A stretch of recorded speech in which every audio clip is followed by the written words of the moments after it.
የዛሬው ውይይት እኔ ምን ተማርኩ? የመጀመሪያው ነገር ብዙ ጫና የበዛበት በሁለቱም ሳይድ ብዙ ጫና የበዛበት ነበር። በጣም ፕሬሸር በዝቷል። እንደምታዩት ያው ህዝቡም ኤክስፔክቴሽኑ ሃይ ነው።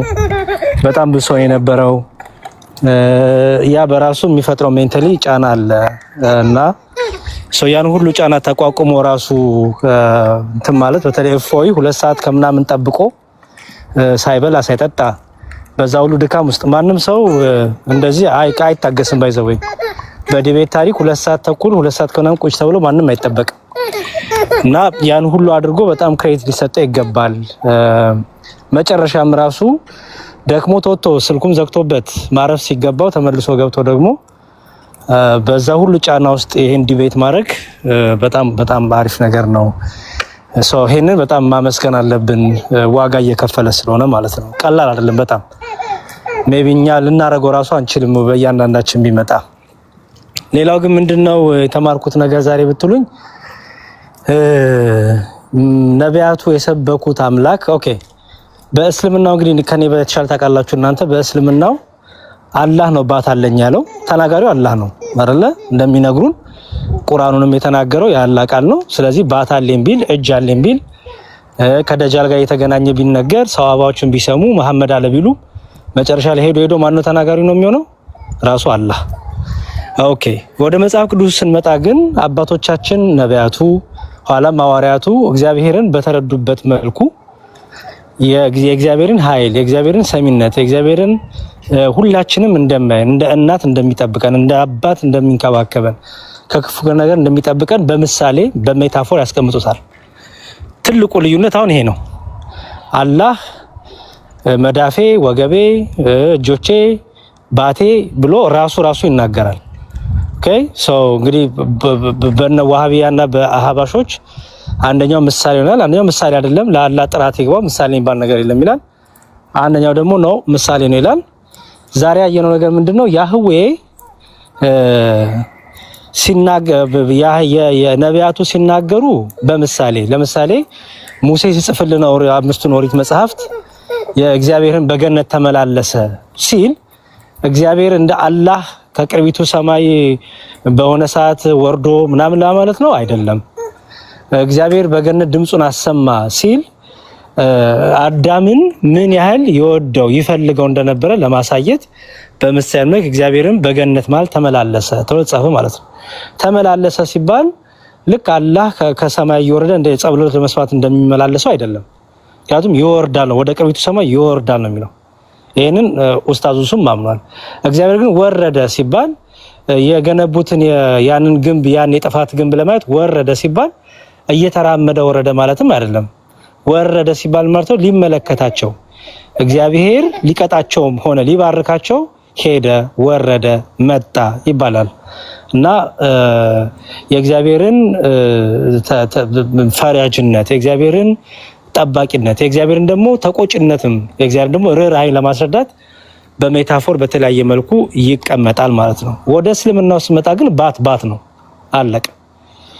ባት ነው፣ እጅ ነው። አላህ ባቱን ይገልጣል። አላህ በሲኦል ላይ እግሩን ያቆማል።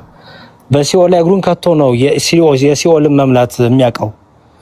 ስለዚህ እግሩ እስኪ ከቶ ሞላ እስክትል ድረስ ሲኦል እግሩን እየመለሰ የከተተ መውላቱን አለመውላቱን ቼክ ያደርጋል ማለት ነው። ይሄ እንግዲህ እግር ነው፣ በቃ ሊትራል ነው ማለት ነው። ምሳሌ የሚባል ነገርም አይደለም። አሁን እግሩን ይከታል ሲባል ምሳሌው ምን ሊሆን ነው? ክብሩን ይከታል፣ እዛ ምን ብርሃኑን ይከታል ሊባል ነው? በቃ እግር ነው። ዳሴት ሲኦል ውስጥ የሚገባ እግር ነው። እግዚአብሔር ግን እግሮ በምድር የእግሬ መረገጫ ነው ሲል ግን እግር ነው እየተባለ አይደለም። ስልጣኔ ገዢዋ የምድር ጠባቂዋ ገዢዋ እኔ ነኝ። እግር እንደምታውቁት ምን ያደርጋል? እታች ላይ ሆኖ እታች ይረግጣል አይደለ?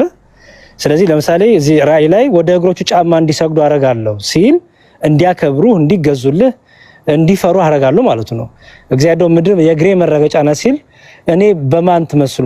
በየትኛው ትምላላችሁ? በሰማይም እንዳትምሉ፣ ሰማይ ዙፋኔ ነው፣ በምድርም እንዳትምሉ፣ ምድር ደግሞ የእግሬ መረገጫ ናት ሲል ስልጣኑን እያሳየ ነው፣ ፓወሩን እያሳየ ነው፣ ገዥ ፈጣሪ መሆኑን እያሳየ ነው።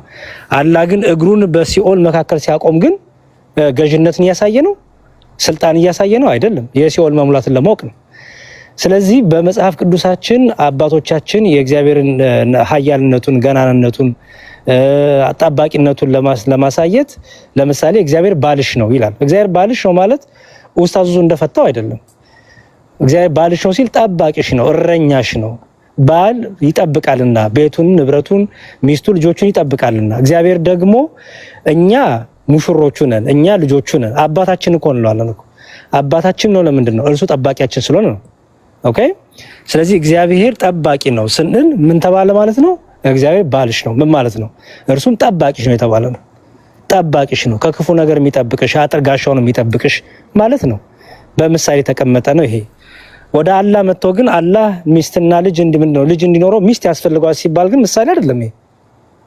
መለኮት እንዴት ነው እኔ ልጅ እንዲኖረኝ እኮ ሚስት ያስፈልገኝ ነበር ብሎ ይሄ መለኮታዊ ባህሪ ነው እንዴ ሲጀመር? ስለዚህ ዛሬ ያው በደንብ አይተናል ያህዌና አላህ ልዩነታቸውን።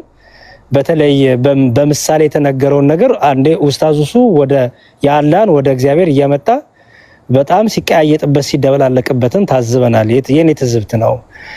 እግዚአብሔር ሲናገር ምንድነው ሐዋርያቱ ወይም ነቢያቱ ሲጽፉ እግዚአብሔርን ሲገልጡ ምን ሪፕሬዘንት እያደረጉ እንደሆነና አላህ ግን ራሱ ባታለኝ ሲል ምን እያለ እንደሆነ ኡስታዙሱ ነው መመለስም አልፈለገም። ባይዘወይ እጁ ምን ይመስላል ሲባል መመለስ አልፈለገም። ያንተን እጅ ነው የምትለኝ ይላል። ኖ የኔ ስለ ልጅ ስለ እኔ እጅ አላልኩም። የአላህ እጅ አለው ብለሃል። እጁ ምን ይመስላል? እሱ መመለስ አልፈለገም። ስለዚህ ይሄንን በደንብ አይተናል። ሌላው በአረብኛ አላህ የሚለው የአረብ ክርስቲያኖች አምላካቸውን አላህ ነው የሚሉት ቋንቋ ነው። አሁን እኮ ችግሩ የሙስሊሞች አምላክ አረብኛ ካልሆነ አይሰማም። ኦኬ በቃ አላህ ካልተባለ የሚሰማ አይደለም። የኛ ደግሞ እግዚአብሔር ደግሞ ባህሪውን ማንነቱን ደግሞ በስሙ ይገልጣል፣ በስሙ ይገለጣል። እግዚአብሔር ስንል ግዕዝ ነው። እግዚ ስንል እግዚ አጋዕዝትናል የጌቶች ጌታ እንደማለት ነው። ብሔር ስንል ደግሞ ህዝብ እንደማለት ነው። ለምሳሌ እስራኤልን እግዚአብሔር የእስራኤል ጌታ ነው፣ የእስራኤል አምላካቸው ነው እንላለን። እስራኤል የሚላል እስራና ኤል የሚል ታያላችሁ።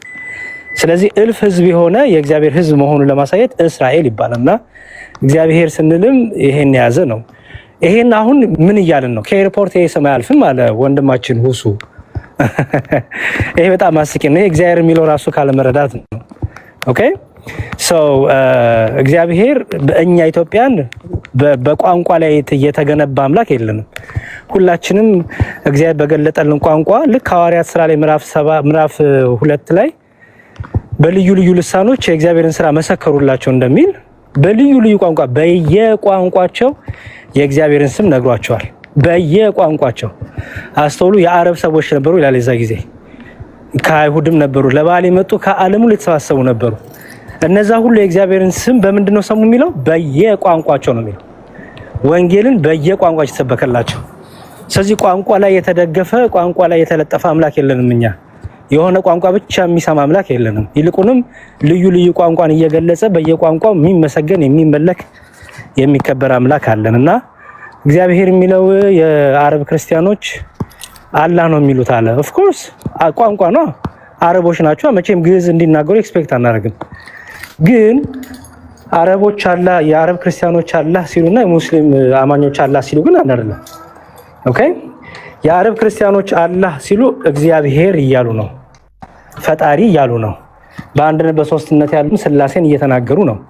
ለምን ብትሉኝ ዕብራውያን መልእክቱ ላይ ቅዱስ ጳውሎስ ስለ ልጁ ግን አምላኮ የሚለውን በአረብኛ ኢየሱስ ክርስቶስን ብሎ ይጠራዋል። ሮሜ 9:5 ላይ ያለውን በስጋ መጣ እሱም የተባረከ አምላክ ነው የሚለውን አላህ ብሎ ይጠራዋል። ማንን? ኢየሱስ ክርስቶስ። ስለዚህ የሙስሊሞች አምላክ ራሱ ክርስቶስ ነው ማለት ነው። ምክንያቱም አላህ ነው፣ አላህ ተብሏል ኢየሱስ ክርስቶስ። የዮሐንስንም ወንጌል ስታዩ ማን ነው ቶማስ ጣቱን ከከተተ በኋላ አምላኬና ጌታዬ ሲል አምላክ የሚለው ለክርስቶስ አላህ ተብሏል። ስለዚህ አላህ እንግዲህ በነሁሶ አስተምሮ በኡስታዙ አስተምሮ ኢየሱስ ክርስቶስ አላህ ነው ማለት ነው፣ ፈጣሪያቸው ነው ማለት ነው። የሚሰግዱለት መላእክት ሁሉ የሚሰግዱለት አምላክ ነው ማለት ነው። ስለዚህ በቋንቋ ከተመጣ ራሱ ኢየሱስ ክርስቶስ በአረብኛ አላህ ተብሏል። እሱም ምን ልታረጉት ነው? እና በቋንቋ ለመደበቅም የተደረገው ነገር በጣም የሚያስቅ ነው። ግን እንዳልኩት ነው። በጠቅላላ ግን በደንብ ካለባቸው ፕሬሸር አንጻር፣ ከድካሙ አንጻር፣ ከሰው ኤክስፔክቴሽን አንጻር በደንብ ፎከስ አድርገው ደግሞ እኔ ድጋሚ ቢወያዩ ብዬ አስባለሁ። የኔን ፐርሰናሊ ሀሳብ ነው ብትጠይቁኝ፣ ድጋሚ ቢወያዩ በቃ ቁጭ ብሎ ድጋሚ ቢወያዩ ብዬ ደግሞ አስባለሁ። ከዚህ በላይ ደግሞ ኦልሬዲ አሁን ተገናኝተዋል፣ ተለማምደዋል። ሩቅ ነበሩ፣ አሁን ደግሞ በቅርብ ተገናኝተዋል። እንደኔ ፐርሰናሊ ቢደግሙና በደንብ ደግሞ ጊዜ ተሰጥቷቸው አሁን ተግባብተዋል። ታይም አያዙንም አይተውታል። በደንብ ድጋሚ ደግሞ ሪቪው ቢያደርጉልን ደግሞ ሞር የተሻለ ነገር እንማራለን ብዬ አምናለሁ። በተረፈ ጥሩ ጊዜ ነበረን። ግን ማጠቃለያው ምንድነው? አላህና እግዚአብሔር አንድ አይደሉም። እግዚአብሔር የተገለጠበት መጽሐፈ ሚስጥር ላይና እዛኛው መጽሐፍ ላይ የእግዚአብሔር ምንድነው? የእግዚአብሔር መልክ የእግዚአብሔር መልክ የእኛም መልክ ነው ተብሎ እግዚአብሔር ያለው ሁሉ የሰው ልጅም አለው የተባለ ምን ለማለት ነው? መልክ የሚለው መጽሐፍ ቅዱስ በብዙ ቦታ ተጠቅሷል። ለምሳሌ በኦሪት ዘፍጥረት ምዕራፍ 1 ቁጥር 26 ላይ እግዚአብሔርም በመልኩና በምሳሌው አዳምን ፈጠሩ ይላል። መልክ ያዛችሁ የመጀመሪያ። ከዛ ደግሞ ኦሪት ዘፍጥረት ምዕራፍ 5 ላይ አዳምም በመልኩና በምሳሌው ይላል። መልክ ያዙ። ወደ ሐዲስ ኪዳን ስንመጣ ደግሞ ክርስቶስን እርሱ የባህሪው ነጸብራቅ ይለዋል። ኦኬ። ፊልጵስዩስ ላይ ደግሞ በእግዚአብሔር መልክ ሲኖር ሳለ ይለዋል። መልክ የሚል ነገር ይመጣል። ስለዚህ መልክ የሚለው ምንድን ነው? ኦኬ። መልክ የሚለው ምንድን ነው? አዳም ለመጀመሪያ ጊዜ ሲፈጠር በእግዚአብሔር መልክ ፈጠረው ሲል እግዚአብሔር ሌላ መለኮት ፈጠረ የተባለ አይደለም።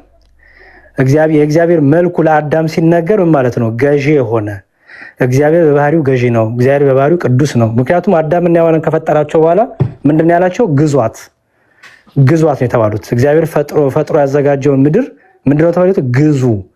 መግዛት የእግዚአብሔር የባህሪው ነው። ለአዳምና ለሔዋን ግን በጸጋ ስለተሰጠ የእግዚአብሔር መልክ ተባለ ማለት ነው። ያ ገዥነታቸው፣ ያ ቅዱስነታቸው፣ ያ ንጽህናቸው፣ ያ አዋቂነታቸው በጸጋ በእግዚአብሔር እስትንፋስ እፍ ተብለው የተካፈሉ ስለሆነ ይሄ መልክ ተባለ። በኋላ አዳም ግን ከክብር ከወደቀ በኋላ ከክብሩ ከተራቆተ በኋላ ጸበለስን በልቶ ሕግን ከተላለፈ በኋላ ደግሞ ልጅ ሲወልድ ምን ተባለ? አዳምም በመልኩና በምሳሌው ወለደ ተባለ። በመልኩ ማለት ነው ሲባል አዳም ከጎኑ ከወገቡ የሚወጡት ሁሉ ምን ሆኑ ማለት ነው? አዳማዊ ባህሪ ይዘው ተወለዱ ማለት ነው። አባታቸውን መስሎ ተወለዱ ማለት ነው። ኦኬ። ፊልጵስዩስ ላይ መጥቶ ደግሞ እርሱ በእግዚአብሔር መልክ ይኖር የነበረው ብሎ ለክርስቶስ ሲነገር ደግሞ ምን ማለት ነው? ይኖር የነበረው ብሎ አስቀድሞ እርሱ በእግዚአብሔር መልክ ይኖር ነበር ነው የሚለው። መቼ? አስቀድሞ ማለት ዓለም ከመፈጠሩ በፊት።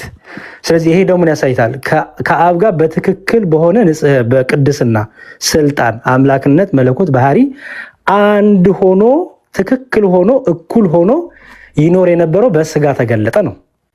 አያችሁ። ስለዚህ እነዚህ የታዩት ሁለቱ መጽሐፍ ላይ ለእግዚአብሔር ዓይን አለው፣ ለእግዚአብሔር ጆሮ አለው፣ ለእግዚአብሔር እግር አለው እያለ መጽሐፍ ቅዱስም ሲያብራራ እንደምናስበው የሚመረመር ጆሮ የሚመረመር እግር ማለት አይደለም ብሎ መምህሩ ተናገሩ።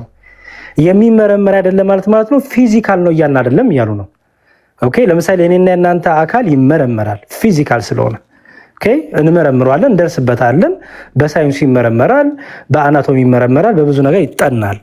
የእግዚአብሔር መልክ ግን አይመረመርም ብሎ እኮ ደጋግሞ ተናግሯል። አይመረመርም ማለት ነው የእርሱ መልክ የእግዚአብሔር ጆሮ የእግዚአብሔር እግር የሚለው ነገር ሲቀመጥ ሰሚነቱን ለምሳሌ ኢየሱስ ክርስቶስ ስለ እስራኤልን አይቷት ምንድን ነው ያለው? ዶሮ ጫጩቷን እንደምትሰበስብ ብዙ ጊዜ ልሰበስባችሁ መጣሁ፣ እናንተ ግን ልባችሁን አደነደናችሁ፣ ፊታችሁን ዞር አደረጋችሁ፣ ወዮ እያለ ለእስራኤል አልቅሶላታል። እና በጫጩት መስሎ ምንን? እናትነቱን፣ ጥበቃውን እግዚአብሔር እንዴት ይንከባከባቸው እንደነበር ለማሳየት ዶሮ ጫጩቶቿን እንደምትጠብቅ ብሎ በዚህ ምሳሌ ይናገራል።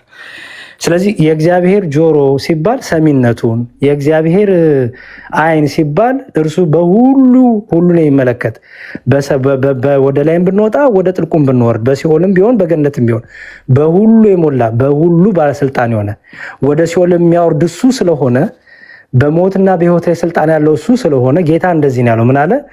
በስጋችሁን የሚገሉትን አትፍሯቸው፣ ይልቁንም ነፍስን ከስጋ ሊለይ የሚችለውን ነፍሳችሁን ወደ ሲኦልም ወደ ገነትም ሊከት የሚችለውን ወደ ሕይወትም ወደ ሞትም ሊወስድ የሚችለው እርሱን ፍሩ እንዳለው ማለት ነው። ስለዚህ ዳዊት ለዚህ ነው ወደ ላይ በወርድም ወደ ላይ ቦታ አንተ በዛለህ፣ ወደ ታች በወርድም አንተ በዛለህ፣ በጥልቁ በሲኦልም በወርድም አንተ በዛለህ፣ በሁሉ የሞላነህ በሲኦልም በገነትም ስልጣን ያለ አንተ ነህ። ወደ ዘላለም ሞትም የምትወረውር አንተ ነህ፣ ወደ ዘላለም ሕይወት የምትሸልም አንተ ነህ ሲል ነው ዳዊት። ስለዚህ ይሄን ይዞ እግዚአብሔር ሁሉንም ይመለከታል፣ ሁሉንም ያያል፣ ለሁሉ ይደርሳል የሚለው መመለከት በዚህ መልኩ ያስቀምጣል። በተረፈ አካል ስንል ለእግዚአብሔር ስጋዊ አካል እያለን ሳይሆን ፐርሰን እያለን እኔነቱን እየተናገርን ነው። እኔ ባይ መሆኑን አንድም ወልድ አብ አይደለም፣ አብ ወልድ አይደለም እያልን ነው። አብ ልጁን ልጄ ይለዋል፣ ወልድ አባቱን አባቴ ይለዋል። ለዚህ ነው ቅድም ኡስታዙሱ አምላኬና ወደ አምላካችሁ ወደ አባቴና ወደ አባታችሁ የሚለውን አባቴ የሚለውን በተለይ አይጠራትም። ቢሞት የኢየሱስ ክርስቶስ አባትና አምላክ ይባረክ አባቴ የሚለውን ይዘለዋል። ምክንያቱም አባቴ ካለ ከእስልምናው ጠቅላላ በቃ ሌላ አምላክ ሊሆን ነው። ምክንያቱም አላህ አባት መባል አይወድም። ሰማይና ምድር ነው በቃ የሚገለባበጡት። ስለዚህ እግዚአብሔር አባት ምንድነው አካል ስንል አብ አባት እንደሆነ ወልድ ልጅ እንደሆነ አምላክ የሚለው ከስጋዊ አንጻር ከተዋህዶ ስጋ አንጻር በስጋ ከመገለጡ አንጻር የተነገረ እንደነበር ሁሉ እነዚህ ሁሉ የታዩበት ውይይት ነው። ካረዘምኩኝ ይቅርታ። እግዚአብሔር ይስጥልኝ ድረስ ስለሰጣችሁኝ። ሜይ ቢ ያጠፋሁት ያበላሸሁት ነገር ካለ እታረማለሁ፣ እማራለሁ። እግዚአብሔር ይስጥልኝ። አንድ ሀሳብ ልጨምር ትዝ ስላለኝ ነው እንዳይጠፋብኝ። ልጄ ካሳቀች ይጠፋብኛ ሁሉ ነገርና ከመሳቄ ፊት ለልጄ ልቶሎ ነገር ብዬ ነው። ቃሎት ያሰማልን። ኡስታዙ ዛሬ በነገራችን ላይ የኢየሱስ ክርስቶስን ሞት አምኗል። የኢየሱስ ክርስቶስን ሞት አምኗል። ትንሣኤው ላይ ነው ጥያቄ ያለው ማለት ነው። ምክንያቱም አይታችሁ ከሆነ ኢየሱስ ክርስቶስ ለመሞቱ ምስክር ማን ነው አላለም። ያችሁ አምኗል ማለት ነው። ኢየሱስ ክርስቶስ ይልና የነብዩ ኢየሱስ ክርስቶስ ይላል። ይሁን ግድ የለም ለመሸወር ነው የሚጠቀሙት፣ ግን ሞቷል የሚለውን ያምናል ማለት ነው። ምክንያቱም መሞቱን አልጠየቀም። አይታችሁ ከሆነ እፎይን ኢየሱስ ክርስቶስ ሲሞት ምስክር ማን ናቸው አላለም። ያለው ምንድነው? ሲነሳ ነው ያለው። ሲነሳ ካለ ኡስታዝ ሁሱ ምን አመነ ማለት ነው? የኢየሱስ ክርስቶስ ሞት አምኗል። ይሄ ደግሞ ዳግም ሻሃዳ ሊያስይዘው ይችላል። እንግዲህ ኡስታዝ ፈልጋችሁ ማስያዝ ነው። ምክንያቱም ከፈረ እና ይሄንን በደንብ ቀደም ያስተውላችሁት ይመስለኛል። የኢየሱስ ክርስቶስን ትንሣኤ ያየው ማን ነው ብሎ ጠይቋልና በመጽሐፍ ቅዱሳችን የኢየሱስ ክርስቶስን ትንሣኤ በጣም ብዙ ጊዜ ክርስቶስ አሳይቷል፣ ገልጦላቸዋል። ኡስታዙ እሱ ግን የጀመረው ከትንሣኤው ማናየ ነው እንጂ ሲሞት ማናየ አለ። ምክንያቱም ሲሞት ማናየ ካለማ ሕማም መከራ ሲቀበል ከሐሙስ ሌሊት ጀምሮ እስከሚሰቀልበት እስከ ዓርብ 11 ሰዓት ድረስ አብሮ የነበሩ ሐዋርያትን አብራ የነበረች እናቱን ሌሎቹንም ሉቃሱ ላይ እንደተጠቀሱት የነበሩትን ሌሎችም ሲከተሉ የነበሩ ሴቶች ሁሉ ምስክር እንዳሉ ስለሚያውቅ ያን ዝም አለ ማለት ነው። ስለዚህ ኡስታዙ እሱ ይሄንን ስላመነልን የኢየሱስ ክርስቶስን ሞት ስላመነልን እስልምናው አላህ የካደውን ነገር ኡስታዝ ደግሞ በኡስታዝ ስልጣናቸው ሞቱን እንግዲህ አምኗል ማለት ነው። ምክንያቱም ሲነሳ ካለ መሞቱን አምኖ ነው አንድ ሰው። ምክንያቱም እኔ ለምሳሌ እኔ ሙስሊም በሆን ከሲሞት ምስክር ማን ነው ብዬ ነው የምጀምረው። ምክንያቱም አልሞተም ብዬ ነው የማስተምረው አይደል? ሲነሳ ካልኩኝ ግን ሞቱን አምኛለሁ ማለት ነው። መነሳቱ ላይ ነው ዲስከሽን የፈለኩት ማለት ነው። እና ግማሽ መንገድ መጥተዋል ኡስታዙ እሱ አላህን ማስተካክለውልናል እና ጥሩ ነው። ይሄንንም ስለታዘብኩ ይችላል ለማስቀመጥ ነው። ቴንክ ዩ በጣም እሺ። ቃላት ያሰማልን ዲያቆን አጎቴም እናመሰግናለን። በደንብ አድርጋችሁን ያስተማራችሁንና እሺ እንማማር አለ አለው። እንደምን አላችሁ? ይሰማል ድምጼ? አዎ ይሰማል። አሪፍ ነው። እኔ እንኳን ወጣ ገባ እያልኩ ነበረ ለመከታተል የሞከርኩ የነበረው የተሰረዘም መሰለኝ በጣም ቆየና ግን ደግሞ በኋላ ላይ ያው ገብቶ ሳየው እንዴት ማስመሰል እንዴት እንደሚችልበት ብዙ ነገር ነው የታዘብኩት ብቻና እንግዲህ በሚዲያ በአንድ ሰከንድ የሚፈጅን በአንድ ሰከንድ መገናኘት የሚቻልን ነገር 3-4 ሰዓት የሚያክል አስፈጅቶ ካስቆየ ካሰለች ምናምን ካደከመ በኋላ ላይ ደግሞ ምንም እንዳልተፈጠረ ስላገኘው ደስ ብሎኛል ምናምን በቃ ጨዋ ለመምሰል ምናምን ሞክሯል ምናምን እና ደስተኛ ከሆነ እሱ በማግኘቱ ደስተኛ ከሆነ ወዲያውኑ እኮ ተገናኝተው እኛም የረባ ነገር ቶሎ ተማምረን አስተላልፈው መለያየት ይችሉ ነበረ። ግን አንድ ላይ ስንት ሰዓት ነው የፈጀው? 7 ሰዓት ምናምን አይደል? 7-8 ሰዓት ይፈጃል ብቻ። እና ያን ሁሉ ታግሶ ወይ ደግሞ ያን ሁሉ ታግሶ እንደዛ ጉልበት መኖሩ እኔ ደንቆኛል። ያ ራሱን የቻለ እንትን ነው፣ ቻሌንጅ ስለሆነ ማለት ነው። እና ባየሁት መጠን እኔ የታዘብኩት ምናልባት አንስታችሁም ሊሆን ይችላል፣ ግን እንግዲህ ያው ቶፒኩ በነቢያት የተሰበከው አምላክ እግዚአብሔር ወይስ አላህ ነው። እና ብዙ ጊዜ ሲጠየቅ መልሶ ዞሮ ዞሮ ያው ሌላም ማስረጃ ስለሌለው ለነብዩ አንድ ነብይ አላህ እንደዚህ ብሎናል ብሎ የሚናገረው ማስረጃ የሚያቀርበው ምንድነው? በቁርአን ላይ አንዱ ነብይ ከተናገረ ሌሎቹም እንደተናገሩ ነው ብሎ ዞሮ ዞሮ የሚያመጣው ቁርአን ነው። ከቁርአን ውጪ ነው የተባለው። ከቁርአን በፊት እንደ አላህ ያለ ለምሳሌ እንደዛ አድርጎ ነው የጠየቀው። ቁርአን ላይ ያለውን አስተምሮ ገለጸና ስለ አላህ ባህሪ እንደዚህ ብሎ ከቀደሙት ነቢያት ያስተማረ ነው ብሎ ሲጠይቀው አላህ እንደዚህ ምናምን ብሎ ማስረጃ አሳይቻለሁ ለማለት ግን ቁርአኑን ነው የሚያሳየው ነው እያሳየው እኮ ነው ምናምን ይላል። እና አንዳንድ ሙስሊሞች ምናልባት አላስተዋሉትም ያንን ነገር መሰለኝ። እና የተባለው እንደዛ ነው። አሁን ለምሳሌ ተመሳሳይ ምሳሌ ቅድም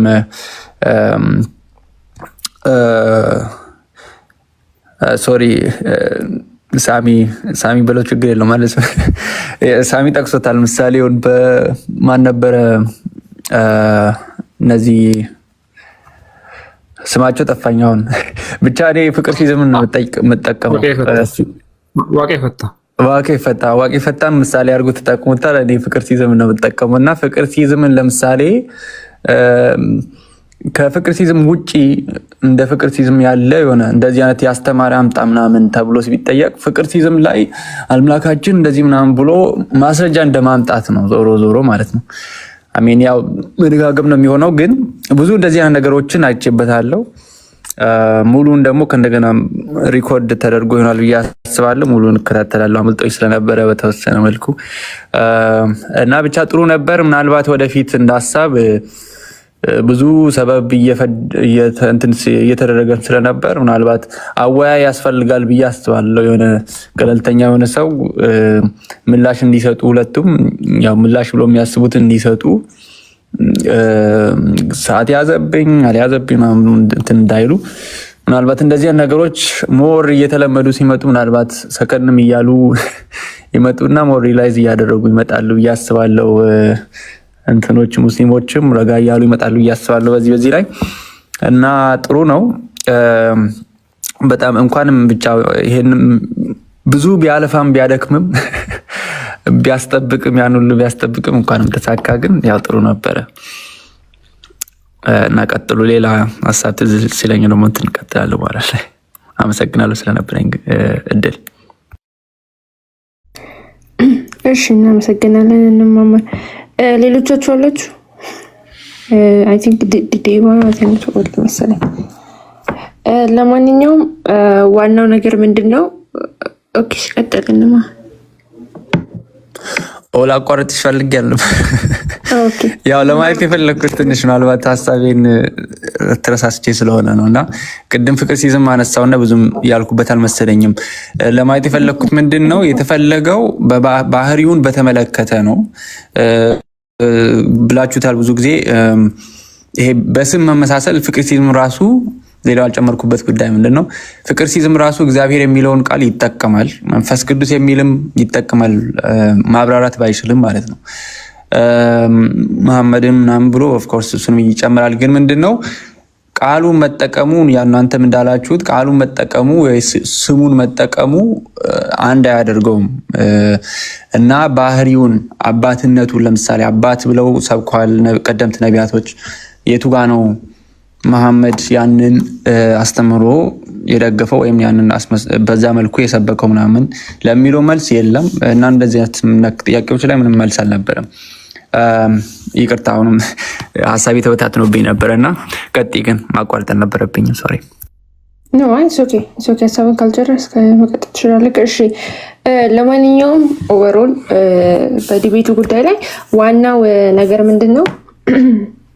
እንግዲህ በርዕሱ እንደነበረው አይታችሁ ከሆነ ቤላ ይቅርታ ከታችም እየደጋገሙ የጻፉ ስለሆነ በጣም ይቅርታ። እሺ ግን ይሄንን ኢየሱስ ክርስቶስ ሲነሳ ማን ነው መጀመሪያ ያየው የሚል ነገር እሱን መልስ ልስጥ። ቅድም እንዳልኩት ኡስታዙ እሱ መሞቱን አምኖልናል። ስለመነሳቱ የጠየቀን አንደኛ ቆሮንቶስ ምዕራፍ 15 ቁጥር 5 ላይ እዛው ላይ የክርስቶስ መሞቱና መነሳቱ ለወንጌላችን መሰረት ዋና እንደሆነ ባይነሳማ ወንጌላችሁ ሁሉ ከንቱ ነው ብሏል ቅዱስ ጳውሎስ። ባይነሳ ያለው ግን ከላይ መሞቱን መስክሮ ነው። ያው ኡስታዙ እሱን ስለሚፈራ ዘሎ መሞቱ ጋር መጣ ማለት ነው። ችግር የለውም። አንድ አካል ተነሳ ለመባል መሞት አለበት። ስለዚህ ባይ ዲፎልት መሞቱን አምኗል ብያለሁ ቅድም። ምክንያቱም አንድ ሰው የክርስቶስ መነሳት ላይ ጥያቄ ያላቸው ሰዎች አሉ። መሞቱን አምነው ማለት ነው። መሞቱን ያላመነ ሰው ከሞቱ ነው የሚጀምረው፣ ከመነሳቱ አይጀምርም። መሞቱን ያመን የተቀበለ ሰው ከመነሳቱ ደግሞ ጥያቄውን ይቀጥላል ማለት ነውና ሰው እዛው አንደኛ ቆሮንቶስ ምዕራፍ 15 ቁጥር 5 ላይ አስቀድሞ ለማን ታየ ይላል? ለጴጥሮስ ታየ ይላል። ስለዚህ መቅደላዊት ማርያም ሄዳ እንደ ልማዳችሁ ሽቱ ልቀባ ሄደች። ሽቱ ልቀባ ሲል ዮሐንስ ወንጌል ላይ እንደሚናገረው ስትገባ ስታይ ወደ መቃብሩ የለም። መልአክ ተገለጡ ሲላችሁ እንደሆነ መልአክ ተገልጦ ምን አሉ? እንዴት ነው የማታስተውሉት? እነሳለሁ፣ እቀድማችኋለሁ፣ ከሞት እነሳለሁ ብሎ አልነገራችሁም? ምን ብለው መላእክቱ ራሱ ለነዛ ለሴቶች ነገሯቸው። ከዛ ሄዳ በዝግ ቤት ሳሉ እነ ጴጥሮስ አስተውሉ፣ ጌታ ገና በዝግ ቤት አልተገለጠላቸውም። ለጴጥሮስና ለሌሎች ተናገረች። ሄዳ ምን ብላ? ጌታ ተነስቷል ብላ። እንዲሁም መላእክቱም ተገለጡ መሰከሩ ብላ ተናገረች። ከዛ ወደዛ ሲያመሩ ትዝ ይላችሁ እንደሆነ ጴጥሮስን ከሐዋርያት አስቀድሞ በመንገድ ላይ ተገናኝቶ ትንሣኤውን የገለጠ ማን ነው? ለጴጥሮስ። እና እዛው እኮ መልሶ አለ። እዛው የቆሮንቶስ ምዕራፍ 15 ቁጥር 5 ላይ ከሁላችን አስቀድሞ ከሐዋርያት ለማን ተገለጠ? አስቀድሞ ጌታ ለጴጥሮስ፣ ኋላ ደግሞ ቤት ዘግተው ለነበሩት ለቀሩት ሐዋርያት፣ በኋላ ደግሞ ድጋሚ ደግሞ ከሳምንት በኋላ ደግሞ ለቶማስ። ጌታ እንደዚህ እያደረገ በልዩ ልዩ ቦታ በልዩ ልዩ ጊዜ ትንሣኤውን ለተለያዩ ሰዎች ገልጧል ማለት ነው። ኦኬ ለመጀመሪያ ጊዜ ለማን የገለጠው? ቅዱስ ጴጥሮስ። እዛው ምዕራፉ ላይ ራሱ ኡስታዙ ያመጣው ምዕራፍ ላይ ከፍ ብሎ ቢያነብ ያገኘዋል።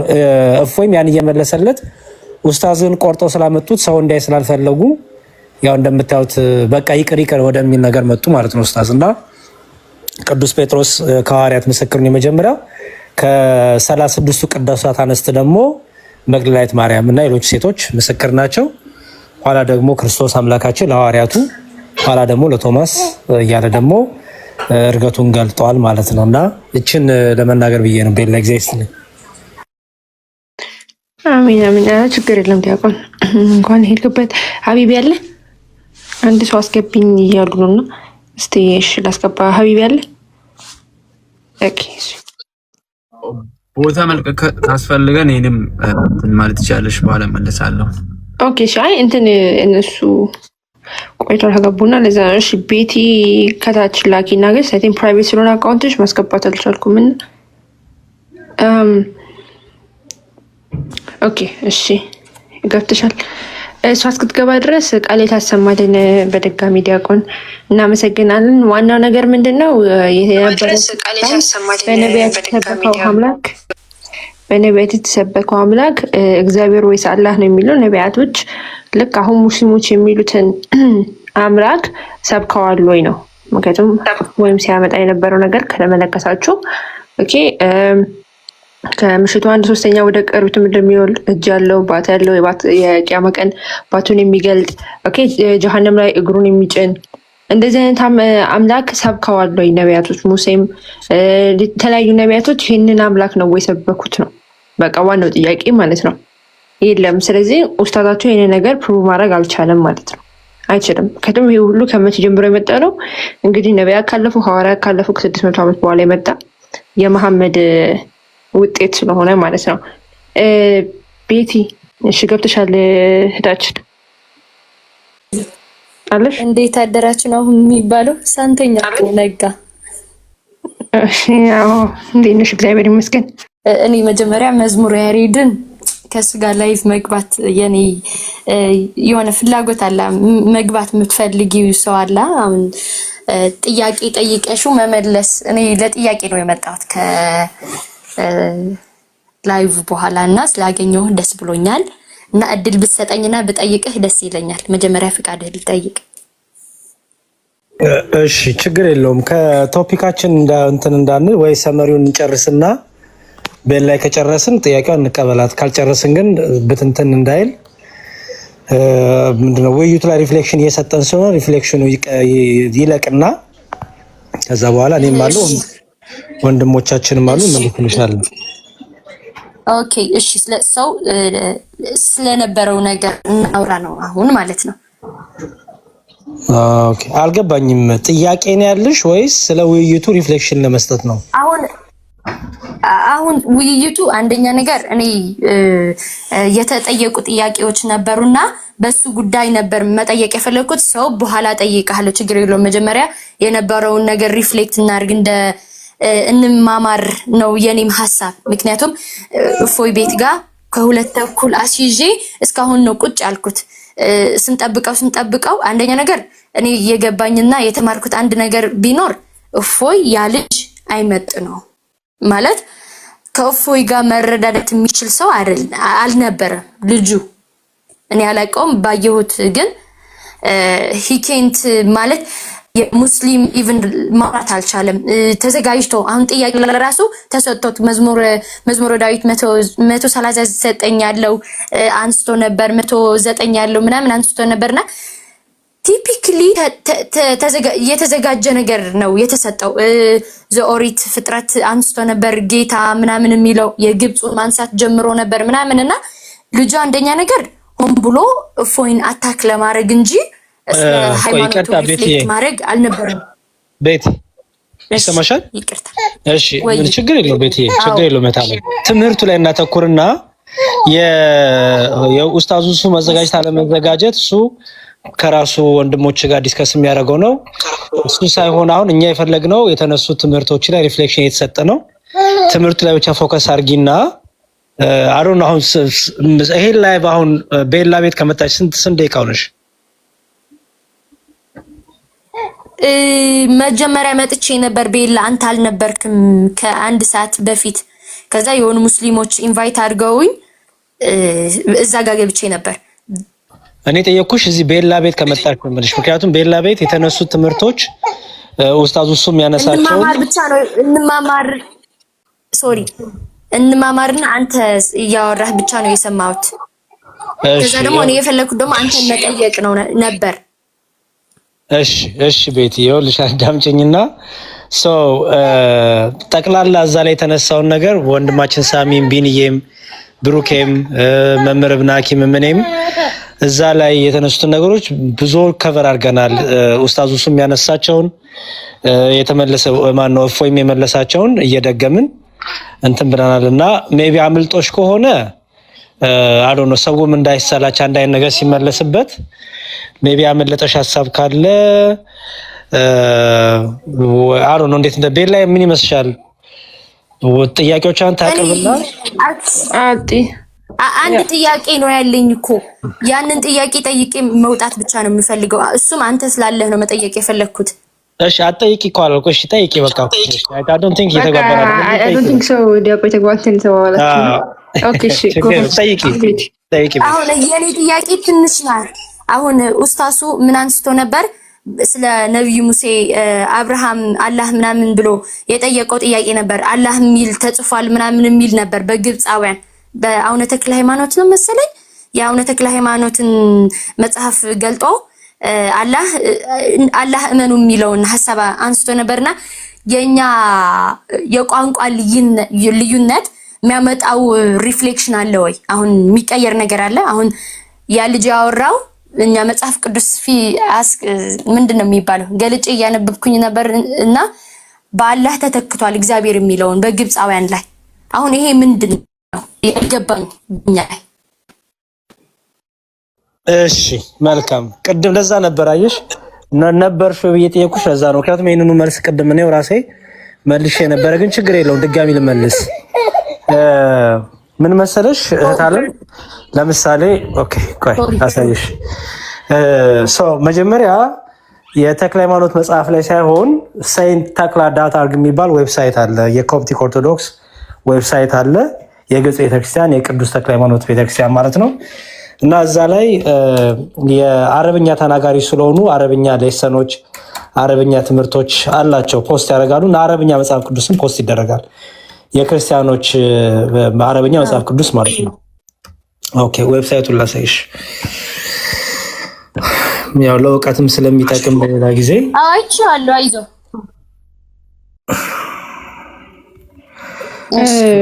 ቤቲ ለአንቺ ብቻ ሳይሆን ለአንዴ እህታችን ያሳይና ሌላውም እንዲማር። እሺ እኔ ደግሞ እንዳይደክመው ብዬ ነው ስለመለሰው ለኔስ እንዳይለፋ። አይ ኦልሬዲ እንትን ብሎ ስለሆነ በቃ ይቀጥል። ዲያቆን በቃ እንስማው። እሺ አይዞህ አልሽኝ ደስ አይዞህ ስላልሽኝ ደስ ብሎኛል። ግን በነገራችን ላይ እሺ ዌብሳይቱ ይሆንና saint takla.org ይባላል። ኦኬ saint takla.org ይባላል። ይሄ ነው ዌብሳይቱ። እዚህ ላይ መጽሐፍ ቅዱስ አለ። መጽሐፍ ቅዱስ በአረብኛም አለ በአማርኛም አለ። ኦኬ በአረብኛ ያለው መጽሐፍ ቅዱስ ዳውንሎድ አድርጋችሁ ብታዩት ለምሳሌ ይኸው ይሄ ሁሉ እዛው ዌብሳይት ላይ ያለ የአረብኛ መጽሐፍ ቅዱሶች ናቸው ማለት ነው። ኦኬ በአረብኛ መጽሐፍ ቅዱስ እግዚአብሔር አላህ ነው። አዎ አላህ ነው። ምክንያቱም አላህ ማለት ቋንቋ ነው፣ አረብኛ ቋንቋ ነው። አምላክ ማለት ነው። ኦኬ አምላክ ማለት ነው በአረብኛ። ለምሳሌ እኛ በግዕዝ አምላክ እንላለን። አምላክ ባይዘው አማርኛ አይደለም፣ ግዕዝ ቃል ነው። ኦኬ አምላክ፣ መልአክ እነዚህ ሁሉ የግዕዝ ቃል ናቸው። አምልኮ የሚለው የግዕዝ ቃል ናቸው እና አምላክ ይባላል። ለምሳሌ አንድ አረብኛ ጣዖት የሚያመልክ ሰው ጣዖቱን ማን ነው አምላክ ብትሉት የኔ አላህ ብሎ ነው የሚመልሰው። የኔ አላህ እንዲህ ይላል ማለት ነው። ምክንያቱም አላህ ማለት ቋንቋ ነው፣ አምላክ ማለት ነው። ለምሳሌ አማርኛ ተናጋሪ የሆነ ሰው የአንተ አምላክ ማን ነው አይደለም የምትይው አይደል? የእሱ አምላክ ጣዖት ከሆነ የኔ አምላክ እገሌ እገሌ ይባላል ይሻላል አይደል? በጣም ጥሩ። ስለዚህ እግዚአብሔር ብሎ ጣዖት የለም መቼም። አዎ ልክ ግን ኦኬ ኔትወርክ ነው መሰለኝ እቺ ልጅ በቃ እኔ ዝም ብዬ ልቀጥል። እሺ ስሚኝ። አምላክ የሚለውን ትርጉም ይዛል። አረብኛ ቃል ነው። እግዚአብሔር የሚለውን ጋድ የሚለውን አረቦች ደግሞ አላ ምክንያቱም አረብኛ ተናጋሪ ናቸው። ቋንቋ ባይዘዌ የእግዚአብሔርን ማንነት ባህሪ በልዩ ልዩ መልኩ ይገልጣል ቋንቋ። ለምሳሌ እኛ በግዙ እግዚአብሔር እንዳለን፣ ፈረንጆች ደግሞ ጋድ ይላሉ በካፒታል ሌተር ጂ ማለት ነው። በኦሮምኛ ደግሞ የራሱ ቃላት ይኖራል፣ በጉራግኛ የራሱ ቃላት ይኖራል። አይሹ ለምን የእግዚአብሔርን ማንነቱን የሚገልጡ ስሞች በየቋንቋው ቋንቋ እንደሚገልጹ ይቀመጣሉ ማለት ነው። ኦኬ ወንድማችን ሁሱ ሊያደርግ የሞከረው ምንድነው? እግዚአብሔር የሚለው ስም እኮ ከኤርፖርት አያልፍም ማለት። እኛ ሲጀመር ቋንቋው ስም የሚደበቅ አምላክ የለንም። አረብኛ ብቻ የሚሰማ አምላክ የለንም። የኛ አምላክ እንኳን አንድ ቋንቋ ብቻ ሊሰማ ቀርቶ ለሁሉ ቋንቋ የገለጠ ነው። ስለዚህ ሁሉም በየቋንቋ አምላኩን ይጠራዋል። ሁሉም በየቋንቋ እግዚአብሔር መጥቶ አይ እኔ በአረብኛ ካልጠራችሁኝ አይለንም። እኔም በቋንቋ እግዚአብሔርን አናግረዋለሁ። ምክንያቱም ቋንቋን ራሱ ቅድም ስናገር ነበረ በሐዋርያት ሥራ ምዕራፍ 2 ላይ ትዝሽ እንደሆነ መንፈስ ቅዱስ ሲወርድ አንደኛ ያደረገው ነገር ምንድን ነው? ይኸው በእያንዳንዳቸው ላይ የተቀመጡባቸው የተለያዩ የተካፈሉ ልሳኖች ሁሉም መንፈስ ቅዱስ እንደሞላባቸው መንፈስ ይናገሩ ዘንድ እንደሰጣቸው በሌላ ልሳኖች ይናገሩ ጀመር ይላል።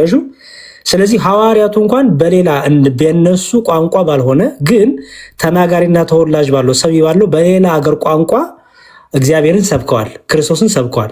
ሲሰብኩ ታዲያ እነዛ ሰዎች በሚሰሙት ቃል ነው የሰበኩት። በራሳቸው ቃላት ቋንቋ ሳይሆን እነዛ ሰዎች በሚሰሙ ቋንቋ ምን ሰበኩ? ስለ እግዚአብሔር ነገሩ፣ ስለ ወንጌል ነገሩ። ስለዚህ በሚሰሙት ቋንቋ አምላካቸው ተነገራቸው ማለት ነው። ኦኬ እንጂ እንደው የሚገርምሽ እነዚህ ሰዎች ምን አሉ እንዴ? እነዚህ የሚናገሩ ሰዎች አሉ ይሁ እንዴ ይህም ድምፅ በሆነ ጊዜ ህዝቡ ተሰበሰቡ፣ እያንዳንዱ በገዛ ቋንቋው። አይሹ በገዛ ቋንቋው መንፈስ ቅዱስ ትልቅ ነገር ያደረገው ምንድነው? ሁሉም በገዛ ቋንቋው አምላኩን እንዲረዳ አምላኩ እንዲጠራ በገዛ ቋንቋ ወንጌል ተሰበከለት። እነ ኡስታዝና ሌሎች ሙስሊሞች የሚሉን አላህ በሉ ነው። አላህ ደግሞ አላህ ብቻ አላህ በቃ አላህ ካልተባለ አምላክ አይሰማም የሚል እኛ እንደዚያ አምላክ የለንም። ያህዌ እግዚአብሔር ሁሉ በየቋንቋ የሚጠሩት ነው ስሙን እንጂ በአንድ ቋንቋ ጥሩኝ፣ በአንድ ቋንቋ ካልጠራችሁኝ አልሰማም የሚል የሆነ ብሔር ውስጥ የተደበቀ የሆነ ዘር ውስጥ የተደበቀ አምላክ የለንም። ስለዚህ ለሰዎች ልጆች እንኳን ሁሉም በየቋንቋ አምላካቸው እንዲያመሰግኑ ሁሉም በየቋንቋ ወንጌል ቃለ እግዚአብሔር የእግዚአብሔር መንግስት እንዲነገር ለሰዎች ቃለ ቋንቋን የሰጠ እግዚአብሔር በልዩ ልዩ ቋንቋ ሁሉም በየቋንቋ እግዚአብሔርን ይጠራል። ኦኬ። ስለዚህ ይህን ካስቀመጥኩልሽ ዘንዳ የአረብኛው መጽሐፍ ቅዱስ ምንድነው የተባለው? አላህ ይላል። አዎ ይላል። አዎ ይላል። ምክንያቱም ማለት አለበት። ለምን? አላህ የሚለው አረብኛ ቋንቋ ስለሆነ አረብኛ ቋንቋ ስለሆነ አላህ የሚለው ኦኬ። ለምሳሌ በአረብኛ አንድ ክፍል ላሳይሽ። በአረብኛ ኢየሱስ ክርስቶስ አላህ ተብሎ ተቀምጧል። ለምሳሌ ይኸው እዚህ የዕብራውያን መልእክቱ ላይ ቅዱስ ጳውሎስ ኦኬ፣ ዕብራውያን መልእክቱ ላይ የቅዱስ ጳውሎስ መልእክት ወደ ዕብራውያን ሰዎች ምዕራፍ 1 መጀመሪያ አማርኛውን አንብብልሽ። አማርኛው ምን ይላል? ይኸው አማርኛው ላይ ዕብራውያን ላይ ይኸው አማርኛው ኦኬ፣ ይኸው ዕብራውያን 1:8 ላይ ምን ይላል? እሺ ስለ ልጁ ግን ይላል። ይኸው ስለ ልጁ ግን አምላክ ሆይ ዙፋን እስከ ዘላለም ድረስ ይኖራል፣ የመንግስት በትር የቅንነት በትር ይላል።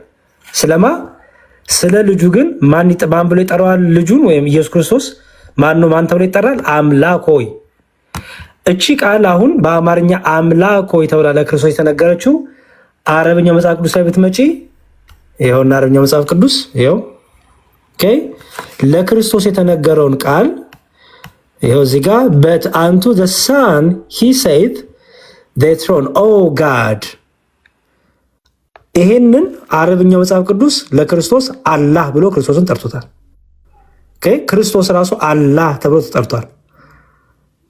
ስለዚህ እግዚአብሔር አብ ብቻ አይደለም፣ እግዚአብሔር የሚለው ስም ብቻ አይደለም፣ ክርስቶስ ኢየሱስ ራሱ ተነጥሎ አላህ ብሎ ተጠርቷል በአረብ ክርስቲያኖች። ስለዚህ ቤቲ የአረብ ክርስቲያኖች አላህ የሚሉትና ሙስሊሞች አላህ የሚሉት አንድ አይነት ነው አይደለም። ራሱ ያንተ ኡስታዞች ያንተ ሊቃውንቶች በእንግሊዝኛ ፈተውታል። ኦኬ፣ ካንተ በተሻለ አረብኛውን የሚረዱት ያንተው ኡስታዞች ያንተው ኢማሞች ፈተውታል። ሲፈቱት ይኸው ምንድነው ብለው የፈቱት? ያው ሂውል ይኸው እዚህ ጋር የታለ ስማኝ ቆይ፣ እኔ አይደለም የተረጎምኩት። መልሰው ለአረበኛ ስማኝ ቆይ፣ አረበኛው ላይ አትመልስም? እኔ እንግሊዝኛው አነበውና አንተ አረበኛውን ታነባለህ። እንደዛ ከሆነ እኔ ልጨርስና ማለት ነው መልሴ ልጨርስና ትገባለህ። ጠይብ መሀል ላይ አትግባ። ድጋሚ አንበውና ተርጉም። እሺ በል በቃ መሀል ላይ እንዳትገባ። እሺ ድጋሚ አንበውና ተርጉም። ረሱላህ ነብዩ ወለይሰ ይህሲኑ የክቱቡ መጻፍ የሚችሉ አልነበረም፣ ፈከተበ ጻፈ ነው የሚለው። ማን ነው ነብዩ አለይሂ ሰላቱ ወሰላም መጻፍ አይችሉም ነበር፣ አሊ ጻፈ ነው። አይ መጻፍ አይችሉም ነበር አይደለም። ቅድም ቡኻሪ ላይ ምን ይላል? መጻፍ አይችሉም ነበር ብላ አልተፈታው። ድጋሚ አንብበው። ቆይ ከዛ ምን ይላል? መጻፍ አይችሉም ነበር አይልም። ማሂር አትዋሽ ፕሊዝ። ቅድም ያልከው በስርዓቱ መጻፍ ባይችሉም ግን ጻፉን ያልከው። አሁን እናንተ የቅድም ድንጋጤ ያለበት መጻፍ ማሂር አይ ተውስቲ። አሁን ሰው ስለ ድንጋጤ ሲያወራ ደነገጥኩ የሚል ሰው ራሱ የደነገጠ ነው። ወጣ ኦኬ እንዴ ስለ ድንጋጤ ሳናወራ ራስ ደንግጠ አስራ እየደጋገምክ ደነገጣችሁ ትላለህ እንዴ? ከደነገጡ ደነግጫለሁ አግዙኝ በለን እንዴ። እንደዚህ ናቸው የዳቢሎስ ልጆች፣ አይን አውጥተው ይክዳሉ። ከነዚህ ጋር ውይይት ማድረግ መነጋገርም አስቸጋሪ የሚሆነው ለዛ ነው። ለፊት የተጻፈን ነገር ራሱ አንብቦ ይክዳል። እዚህ መጀመሪያ እኮ ጥሩ አድርጎ ተርጉሞታል እኮ ቢኒ ትዝ ይል እንደሆነ መጀመሪያ እኮ ምን አለ? በስርዓቱ መጻፍ የማይችል ቢሆንም ግን ጻፈ አለ። ከዛ ወሰደና አሊ ጋር ወሰደው። አይ መልካም በቃ ጸሎቱን ይቀጥል እንግዲህ። ይሄ ባይዘው ቅድም ጸሎቱ ሲባል የተናገርኩትን መስማት ለምትፈልጉ ታች ገጼ ላይ ሄዱና ያሲን ኑሩ የሚባለውን ብዙዎቻችሁ ልታውቁ ትችላላችሁ። እሱ ኮቨር ያለበትን ተምኔሉ የሱ ነው። እሱን ገብታችሁ ይዩ። ኢባዳ ነው። ኢባዳ ማለት ደግሞ አምልኮ ወይም ጸሎት ነው። ግንኙነት ማድረግ ራሱ ኢባዳ ነው።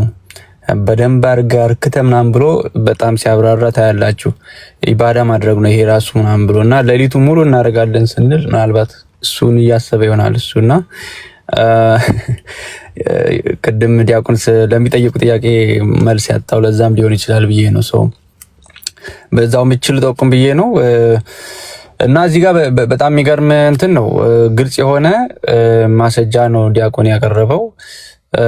ሌሎቹ እንዳውም አይተው የመሰከሩትን ማለት ነው፣ ስለ ነብያቸው የተናገሩትን ነገር ነው ያስቀመጡ። ነብያቸውም ደግሞ በአልቡኻሪ 7366 ላይ ኑ ልጻፍላችሁ እንዳትስቱ ወይ ደግሞ እንማማር። ያው ገብቷል ተመልሶ ማሂር ይኸው ገብቷል ተመልሶ አንዴ ልናገር ማሂር አንዴ ሚውት አድርግና አንዴ ልናገር።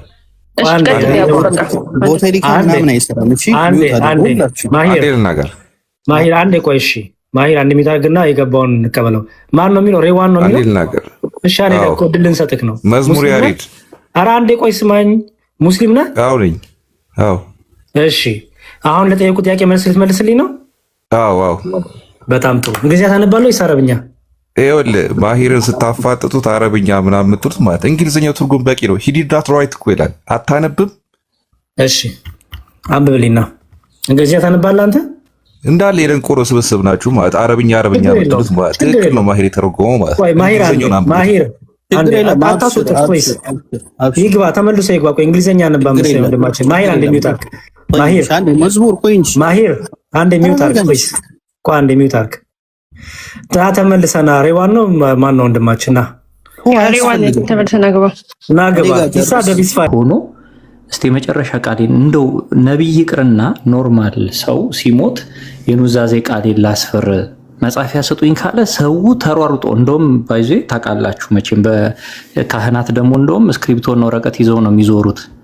እንደዚህ መጨረሻ አካባቢ ላይ ያለ ሰው ካለ ሲጀመር ራሱ ሲሄዱ ስክሪፕቶና ወረቀት ይዘው ነው። ምክንያቱም እንደዚህ አይነት ቃላት ካሉ ያው ቅጽበቶች ናቸው ይታወቃል። ያውም ይሄ ሰውዬ አይ አትጻፍ ይበቃናል ምናምን ትዕዛዝ ነው እኮ እየሰጡት ያሉት። እንደ ነብይ አይደለም እየቆጠሩት ያሉት፣ እንደ ቡድን መሪ ነው ወይ እንደ የሆነ ነገር ነው። ልጻፍላችሁ አምጡ ማለት ትዕዛዝ ነው አይደል? እንደገና አይ ይበቃናል ማለት ደግሞ ሌላ ትዕዛዝ ነው። ይሄ በጣም አስገራሚ ነገር ነው። አስገራሚ የሆነ የገባቸው ነገር አለ ማለት ነው። እዛ ላይ አጎቴ እንትን ሐዲሱ ላይ አይገስ ዲያቆን የከፈተው ላይ መሰለኝ። እንደውም እኮ ኢብን አባስ ስለ ነገሩ ኮንክሉድ ሲያደርግ was unfortunate ብሎ የተናገረው አይደለ? It was very unfortunate that Allah apostle was prevented from writing that statement for them because of their disagreement and noise. በእነሱ አለመግባባትና ሁካታ የተነሳ መሐመድ ሊጽፈው የፈለገውን ነገር ባለመጻፉ ወይም በመከልከሉ በጣም አንፎርቹኔት ነው ብሎ ነው ያስቀመጠው። ስለዚህ ላይክ የመጨረሻ ሊናገር የፈለገውን ራሱ ባለመናገሩ እንትን ያላቸውም አሉ፣ የደበራቸውም አሉ ማለት ነው። ምክንያቱም እንደ ነቢይ ስለሚመለከቱት እንግዲህ ያላህ መልእክተኛ እስከሆነ ድረስ ደግሞ መቀበል ነበረባቸውና ያ ትክክል። ምናልባት እዚህ ላይ እንደው ባጭሩ እንትን ለማድረግ በክርስትናው ስንመጣ የመጨረሻው አይቷን ሞመንት መቼ የሚነጻጸር የሚወዳደር ባይ ተቋረጠ አይደል? ንጋ ነው። አይ ተጓርጧል። ቤን ላይ እኔ ለወጣ ነው በነገራችን ላይ ይቅር በሉኝ እንግዲህ። እሺ ዲያቆን ችግር የለም በቃ እኛም እየጨረስን ስለሆነ ኢንኮንክሉድ አድርገን መውጣት እንችላለን። በቃ መልካም እንግዲህ ቢን እያለ ሳላቀው ያዘዛ ቀስ እያልኩኝ ገባሁበት እኮ ቤን ላይ ዋይ ልታስወጡኝ ነው በቃ ከዛኛው ግሩፕ ከዛኛው ስራ ቀስ በቀስ ወደዚህ ስራ ኧረ የለህም ነበር ዲያቆን ሰሞኑን የለህም ነበረ ሰሞኑን ኦኬ አቁት የለህም ነበረ እና ችግር የለም አይ እመጣለሁ ችግር አሁንማ እየሳዊ ነው በፍቅራቸው ስለዚህ እመጣለሁ። እሺ ዲያቆን ተመለስክ አቁት መቼ እንደወረድኩ አላውቅም። ድንገት ነው የሆነ ሰዓት ላይ ቀጣልና ወይ ሰው እኔም እንደማሜ ጉዶኜ ነበር መጨረሻ መናገር የፈለኩት ሳልናገር የብቻ ሐዋርያት በአንድ ልብ ሆነው በመንፈስ ቅዱስ ህብረት ውስጥ ሆነው ነው ሲያሳልፉ የምናያቸው። የመሐመድ ኬዝ ላይ ስንሄድ ግን ኦኬ ዲያቆን እየተሰናበቱ ነበር እንዴ? አልሰማሁም እኮ። አዎ እሺ መምህራችን ዲያቆንዬ እንግዲህ ቃልዎት ያሰማልን እግዚአብሔር ያክብርልን ብያለሁ። በእስልምናው ስንሄድ ግን በመጨረሻው ሞመንት ላይ ጭራሽ አንድ መሆን ሲገባቸው እንዴት ሲጣሉ እንደነበር ታያላችሁ። በአንደኛው ሐዲስ ላይ እንደውም የሚገርም ነገር ተቀምጧል። መሐመድ ወደ እንግዲህ እንደ ራእይ እንትን ካለ በኋላ በመጨረሻው ጊዜ ሷሃቦቹ ሲኦል እንደሚገቡ ይነገረዋል። ከፊሉ ግማሹ ማለት ነው። ግማሹ የሱ ተከታዮች ሲኦል ነው የሚገቡት ይባላል። ከዛ አረ ሷሃቦቼ እያለ ይጮሃል። ሷሃቦች እያለ ሲጮህ ምን ነው ሲሉ እንዴት ሷሃቦቼ ጀሃነም ይገባሉ? አይ አታውቅም አንተ ዝም በል አላህ የተሻለ ያውቃል። አንተ ከሄድክ በኋላ ከባድ እንግዲህ ምን እንደሚክዱ ከባባድ ክህደት እንደሚያመጡ አንተ አታውቅም፣ ይጠማሉ ይላል ማለት ነው። አሁን እነዛ ጠመሙ የተባሉት ናቸው ቁርአን ጻፊ ቁርአን አስተላላፊ ሆነው ቁጭ የሚሉት ማለት ነው። እንደምታውቁት እነዛ ሱሃባ ተብዮች ተገዳድለዋል እርስ በርስ። አሁን ድረስ ተከፋፍለው እንደምታዩት ከሌ ሙስሊም አይደለም ተብለው በነፍስ የሚፈላለጉ ናቸው። ከክርስቲያን በፊት እንደውም እነሱን መጨረስ ነው የሚባባሉ ጠበኞች ናቸው። ከዛ በኋላም ባለው ማለት ነው እና የመንፈስ ቅዱስ ፍሬ እንዳልሆነ የምታውቁት ገና ሳይሞት ተለያይተዋል። ቀድሞ በጥቅም ነበር የሚሻረኩት በጥቅም ምክንያቱም ዘርፈው ይካፈላሉ። ሴቶቹንም እንግዲህ ባሎቻቸውን ገለው ይወስዳሉ። ልጆቻቸውን ባሪያ ያደርጋሉ። ለጥቅም አንድ ማይሆን ማን አለ? ሁሉም እኮ አንጃ ቡድን ለጥቅም አንድ ይሆናል። ለምሳሌ ተመልከቱት። ግን ልክ እሱ እንትን ባለበት ቅጽበት የስልጣን ሽኩቻ አጻፈልን ያሉት ባይዞ አንድ እሱ ነው። የስልጣን ሽኩቻ አለ። የብዙዎቹ ሱሐቦችን የምንረዳበትን መንገድ ማስተካከል እንዳለብን ሁሉ ያሳየናል። በነገራችን ላይ የኢንክሉዲንግ የሚስቶቹንም ማለት ነው። በተለይ አይሻ ደጋፊዎቹ ሳይሆን ያደረጉትን ነገር ስታዩ ብዙ ነገር ያጋለጡ ብዙ ነገር አይሻ እኔ አሁን ሲያሞጋግሷትና እናታችን ሲሏት ያስገርመኛል። ሻያዎች አይወዷትም እንደምታውቁት። እሷ እንደውም ብዙ ምስጢሩ ልታጋልጥ ልትበቀለው ነው የሞከረችው። ሱሐቦቹም ከዛ በኋላ ያደረጉት የራሳቸውን ፍላጎት በማስቀደም የሱን ደግሞ የሚጠቅመውን ይዘው እንደ ፖለቲካ እንትን ነው የሄዱበትና በብዙ ወይ ድጋሚ ማየት ይፈልጋል። ኤኒዌይስ መንፈስ ቅዱስ አብሮን ሲሆን አንድ እንሆናለን። ከእግዚአብሔር የራቀ የሰይጣን መንገድ ሲሆን ደግሞ ሁሌ መበጣጠስ መጣላት ነው። ኢቭን ከመጀመሪያዎቹ ሱሐቦች ምርጦች ከተባሉት ማለት ነው እንግዲህ መሐመድ እነዚህ ምርጦቼ ናቸው ብሏቸዋል። ምርጥ የተባሉት ራሱ ግን በዚህ ሌቭል እርስ በርስ የማይስማሙ የሚገዳደሉ የሚጣሉ ናቸው። ከዛ በኋላ ያሉትን አስቧቸው ለማለት ነው። በዚህ አጋጣሚ ብዙ ለማውራት አይደለም አህባሾች የዛሬውን እንትን ውይይት ተከትሎ ለሁሱ ትርጉም ከኪሱ ውይይት ጥሪ አቅርቦለታል በአላህ ባህሪ ላይ ማለት ነው። እና ምን ያህል ልዩነታቸው ምን ያህል እየሰፋ እንደሆነ አንድ ማሳያ ነው። እና ቀጣይ ውይይት የሚያደርገው ከአህባሾች ጋር ነው ማለት ነው።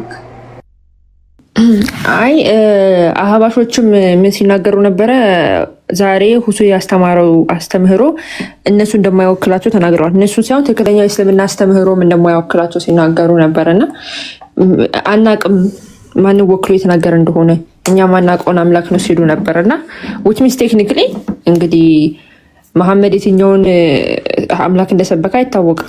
የአህባሾቹ ነው ትክክለኛ፣ የዋሃብያዎቹ ነው ትክክለኛ አይታወቅም። በቃ ብቻ ሁለቱም ሙስሊሞች ናቸው። አንደር እስልምና ትሪ ውስጥ ያሉትና ለዛ ነው ዋናው ነገር። ሲቀጥል ያው የገባንበት ዋናው ርዕስ በውይይቱ ላይ ነው። በቃ እንግዲህ ሁላችንም እኛም ነቢያት የሰበኩት አምላክ ነቢያት ያስተማሩት አስተምህሮ እግዚአብሔር ነው ያህዌን ነው ብለን ነበር ስንሞግት የነበረው።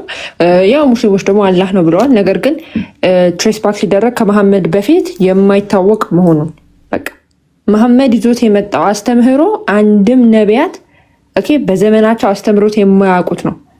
የማይታወቅ አዲስ አስተምህሮ ይዞ እንደመጣ ተመልክተናል ማለት ነው። ሲቀጥል በተለያዩ መስፈርቶችንም ደግሞ ነቢያት የሰበኩትን አምላክ መዝነናል። በተለያየ ለምሳሌ የመሐመድ አምላክ በቅያማ ቀን ባቱን ይገልጣል ይላል። መሐመድ ይዞት የመጣው የነቢያት አምላክ ይባላል። አንድም ነቢይ ግን መጽሐፍ ቅዱስ ላይ የትንሣኤ ቀን በሚመጣ ጊዜ እንግዲህ ባት ይገልጣል ያለ የለም። እንደዚህ የሚባል አስተምህሮ የለም። እንደዚህ የሚል አስተምህሮ የለም። የሙስሊሞች አምላክ የጀሃነም ላይ እግሩን ያደርጋል። እግሩን ያደርጋል። ነቢያት እንደዚህ ብለው አላስተማሩ። ነቢያት አምላካቸውን አባታቸው ነው አባታችን ብለው እነሱም ደግሞ ህዝቦቹ ደግሞ ልጆቼ ብሎ ነው የሚላቸው። የመሐመድ አምላክ ግን አይደለም አይደለም። እንደውም አባት የሚሉትን እንደሚረግምና እንደሚቀጣ ነው። ልጆች ከሆናችሁ ለምን ይቀጣችኋል እያለ ራሱ ቁርአን ላይ ያስቀምጣል። እና ስለዚህ ነቢያት አስተምረው አትሳም ፖይንት የመጣ ነው የሚለውን እንግዲህ በደንብ ተመልክተናል በዛሬው ድቤት። ኋላ ላይ ወይ ቢኒ ይቀጥልሽ ቴላዬ የሆነ ነገር ላሰማችሁ ላሳያችሁ። ለቅሶ ተጀምረዋል። ስሙት። አባት ለምን አይባልም? ሚስት ስለሌለው ነው ወይ ልጅ ለምን የለውም? ምናምን ገብቶሃል? ይሄ ግልጽ በቃ የአሕባሽ ጋር የተያያዘ እንትን ነው ወይ? አሕባሽ ሚሊዮን ትሽ አይደለሁም ካለ ደግሞ ከታች ነበረ አሽዓሪያ በሚል ያዘው። ሰላም አለይኩም ባክ አብሽር ውይይቱ መሰለ አርስቱንም ቀይሯል። ይዘቱን ቀይሯል። እግዚአብሔር ነው ወይስ አላህ ነው ትክክለኛ አምላክ የሚለው እሱ ቀይሮ አሁን ብልጥ ነው እንትና ወደ አስማው ሲፋት ገባ። አስፋትና ወሰማ ነው ምናምን የሚባል ወደ አላህ አካላት ገባ ይላል። አያችሁ እንትኑን እንዴት እንደቀየረው። ሁለቱ መካከል ያለውን ነገር ሀሳብ ስላነሳ በጣም ዋብያዎች ተናደዋል። ማነው ያሳነሰኝ? ታላቅ ሰው ስለመጣ ነው ታላቁ። እሺ እና ስሙት። በጣም ነው እያለቀሱ ያሉት። ስሟቸው። ለምሳሌ ባለመጣል እንዲመቸው ምናምን ነው እኮ። ይሄ ደግሞ አሕባሽ መጣ። አሕባሽ ያጅሩት ነው። አሕባሽ አቂዳ ረዳዳችሁ ታዊል ለመጠቀም ችግር ነው።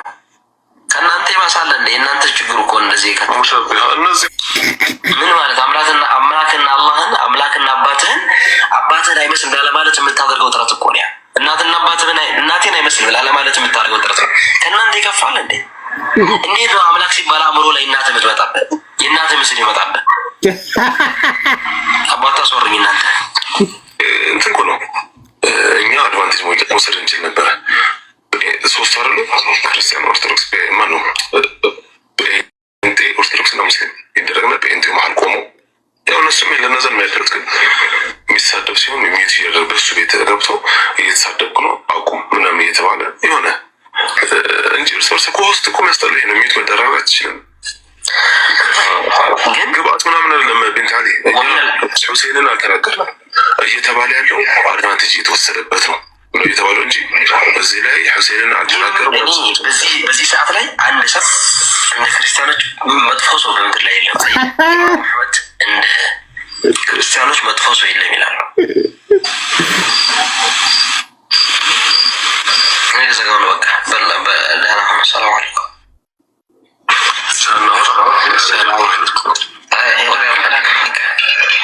ቢያንስ ሰላም አለይኩም ኡስታዝ እኛ ነው ያነሰብነው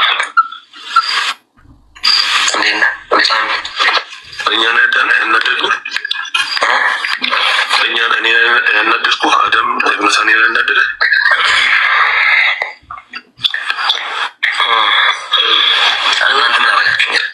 በቃ እንዴ ይላል። በቃ ደህና ደራክ ማወራው ጠፋኝና አየሽ ማውራው ማንም ትችላለህ ሲባል ሚስት ይላል አለ።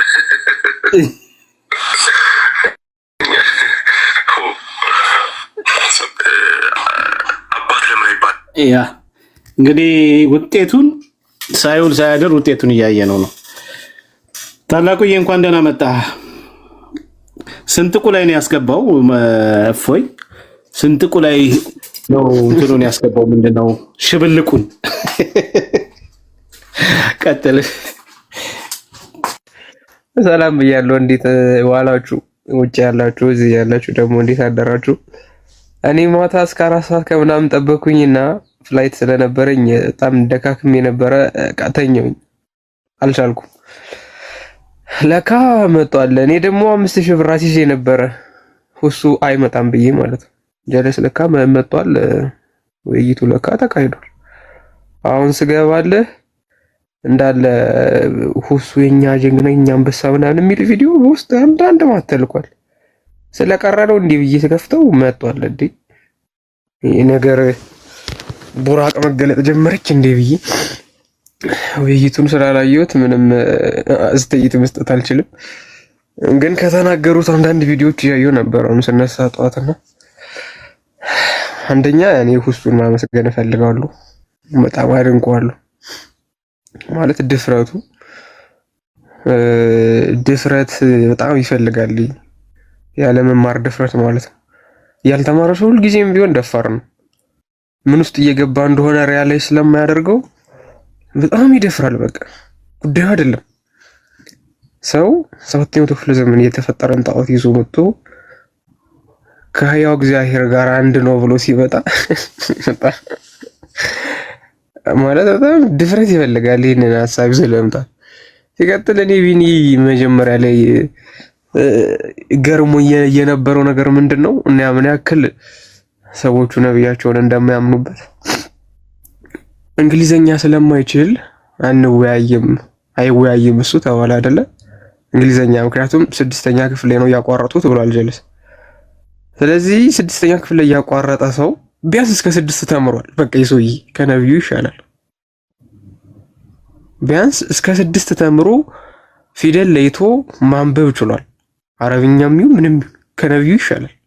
በስነ ስርዓት እስከ 6 የተማረ ሰው አይወክለኝም ወይም ደግሞ አይወያይም ምትል ከሆነ ነብዩ ተነስቶ ቢመጣ አያወያዩትም ማለት ነው። ነብዩ ተነስቶ ቢመጣ እንዲወያይ አይፈቅዱለትም። ምክንያቱም አልተማረም። ጀለስ ኡሚ ነው፣ ምንም የሚያውቀው ነገር የለም። እና በድንቁርና መመካትን ማቆማቸው ራሱ በጣም ደስ ብሎኛል። እኔ በድንቁርናቸው መመካት ማለት ይሄ ድሮ ጀምረው እንትን የሚሉት ነገር ነበር አይደለ? ነብዩ የመሀይሞች ነብይ ነው ምናምን አይነት ነገር አለመማሩን ይመኩበት ነበር። አሁን እያፈሩ ነው። እግዚአብሔር ይመስገን። አሁን እያፈሩ ነው። ያልተማረ ሰው ሲወክልህ ምን ያክል ማኖ ሊነካ እንደሚችል ማወቅ ራሱ በጣም ጥሩ ነው። ሲቀጥል መነጸሩን ገልብጦት ነበር እያሉኝ ነበር። ገልብጦታል እንደ ቢዲ እሱ እንኳን ስታይሉ ነው። ከዛ በፊት ነው የጀመረው። ከዚህ በፊት እንደዛ ይገለብጣል። እሺ ወንድሙ ገልብጦብህ እንዳይወልቆ ብዬ ነው አጠገቡ ያለው።